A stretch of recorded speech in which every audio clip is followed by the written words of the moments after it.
ওয়ালাইকুম আসসালাম। আপু কেমন আছো তুমি? জি আলহামদুলিল্লাহ ভালো আছি। আপুর নামটা কি আরেকবার জানতে পারি? আমার নাম মিথিলা। মিথিলা, তোমার হোম ডিস্ট্রিক্ট?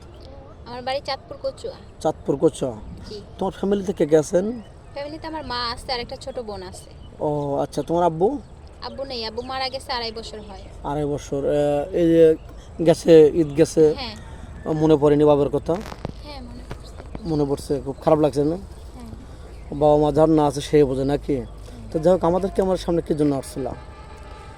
আসছি ভালো একটা মনের মানুষের জন্য যে আমার সারা জীবনের দায়িত্ব নেবে। ও বিয়ের সাথের জন্য, এই তো? হ্যাঁ। আর্থিক সহযোগিতার জন্য না, যে কেউ 5-10 হাজার টাকা দিলো এটা দিয়ে আমি সুখে থাকবো এটা না, তুমি জীবন সঙ্গী চাচ্ছ, এই তো?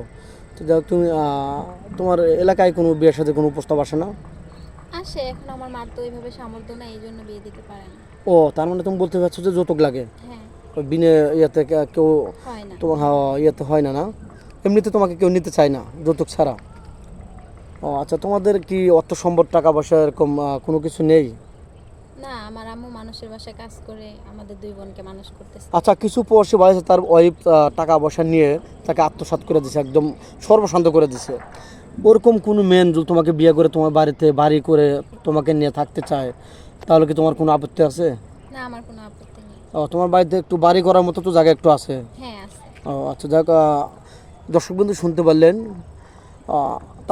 তার বাড়িতে বাড়ি করে তার বাড়িতে থাকতে পারবেন ইনশাল্লাহ।